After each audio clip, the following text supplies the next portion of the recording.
വചനയാത്ര നിയമാവർത്തനം 14 അധ്യായം. വിലാപരീതി. നിങ്ങളുടെ ദൈവമായ കർത്താവിൻ്റെ മക്കളാണ് നിങ്ങൾ. മരിച്ചവരെ പ്രതി നിങ്ങളുടെ ശരീരം മുറപ്പെടുത്തുകയോ ശിരസിൻ്റെ മുൻഭാഗം മുണ്ഡനം ചെയ്യുകയോ അരുത്. എന്തെന്നാൽ നിങ്ങളുടെ കർത്താവിന് പരിശുദ്ധമായൊരു ജനമാണ് നിങ്ങൾ. തൻ്റെ സ്വന്തം ജനമായിരിക്കാൻ വേണ്ടിയാണ് അവിടുന്ന് ഭൂമുഖത്തുള്ള മറ്റെല്ലാ ജനതകളിലും നിന്ന് നിങ്ങളെ പ്രത്യേകം തിരഞ്ഞെടുത്തത്. ശുദ്ധവും അശുദ്ധവുമായ മൃഗങ്ങൾ. അശുദ്ധമായതൊന്നും ഭക്ഷിക്കരുത്.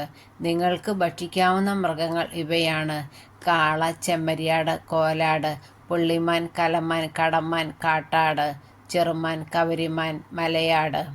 ഇരട്ടക്കുളമ്പുള്ളവയും അയവിറക്കുന്നവയുമായ എല്ലാ മൃഗങ്ങളെയും ഭക്ഷിക്കാം. എന്നാൽ അയവിറക്കുന്നവയോ ഇരട്ടക്കുളമ്പുള്ളവയോ ആയ മൃഗങ്ങളിൽ ഒട്ടകം, മുയൽ, കൊഴിമുയൽ എന്നിവയെ ഭക്ഷിക്കരുത്. അവ അയവിറക്കുന്നവയെങ്കിലും ഇരട്ടക്കുളമ്പില്ലാത്തതുകൊണ്ട് അശുദ്ധമാണ്.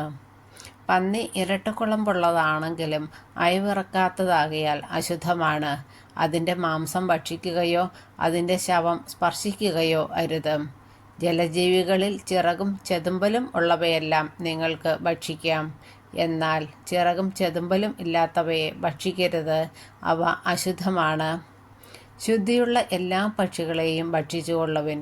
നിങ്ങൾ ഭക്ഷിക്കരുതാത്ത പക്ഷികൾ ഇവയാണ്: എല്ലാ തരത്തിലും പെട്ട കഴുകൻ, ചെമ്പരുന്ത്, കരിമ്പരുന്ത്, ഗൃദ്ധം, പ്രാപ്പിടിയൻ, പരുന്ത്, കാക്ക, ഒട്ടകപ്പക്ഷി, റാനത്ത്, കടൽപ്പാത്ത, ചെങ്ങാലിപ്പരുന്ത്, മൂങ്ങ, കൂമൻ, അരയന്നം, ഞാറപ്പക്ഷി, കരിങ്കഴുകൻ, നീർക്കാക്ക, കൊക്ക്, എരണ്ട, കാട്ടുകോഴി, നെരിച്ചീർ. ചിറകുള്ള പ്രാണികളെല്ലാം അശുദ്ധമാണ്, അവ ഭക്ഷിക്കരുത്. ശുദ്ധിയുള്ള പറവകളെയെല്ലാം നിങ്ങൾക്ക് ഭക്ഷിക്കാം. തനിയെ ചത്ത ഒന്നിനെയും ഭക്ഷിക്കരുത്. അത് നിങ്ങളുടെ പട്ടണത്തിൽ താമസിക്കാൻ വരുന്ന അന്യന് ഭക്ഷിക്കാൻ കൊടുക്കുകയോ ഏതെങ്കിലും പരദേശിക്ക് വിൽക്കുകയോ ചെയ്യുക. എന്തെന്നാൽ നിങ്ങൾ നിങ്ങളുടെ ദൈവമായ കർത്താവിൻ്റെ വിശുദ്ധ ജനമത്രേ. ആട്ടിൻകുട്ടിയെ അതിൻ്റെ തള്ളയുടെ പാലിൽ പാകം ചെയ്യരുത്. ദശാംശം. വർഷം തോറും നിന്റെ വയലിലെ സകല ഫലങ്ങളുടെയും ദശാംശം മാറ്റിവെക്കണം. നിന്റെ ദൈവമായ കർത്താവ് തൻ്റെ നാമം സ്ഥാപിക്കുന്നതിന് തിരഞ്ഞെടുക്കുന്ന സ്ഥലത്ത് അവിടുത്തെ മുന്നിൽ വച്ച് നിന്റെ ധാന്യങ്ങളുടെയും വീഞ്ഞിൻ്റെയും എണ്ണയുടെയും ദശാംശം, ആടുമാടുകളുടെ കടിഞ്ഞൂലും നീ ഭക്ഷിക്കണം. നീ അവിടുത്തെ സദാ ഭയപ്പെടാൻ പഠിക്കുന്നതിന് വേണ്ടിയാണിത്. ദൈവമായ കർത്താവ് തൻ്റെ നാമം സ്ഥാപിക്കാൻ തിരഞ്ഞെടുത്ത സ്ഥലം നിനക്ക് ദശാംശം കൊണ്ടുപോകാൻ സാധിക്കാത്തത്ര ദൂരത്താണെങ്കിൽ നീ സമൃദ്ധമായി അനുഗ്രഹിക്കപ്പെടുമ്പോൾ ആ ഫലങ്ങൾ വിറ്റ് പണമാക്കി അവിടുന്ന് തിരഞ്ഞെടുത്തിരിക്കുന്ന സ്ഥലത്തേക്ക് പോകണം.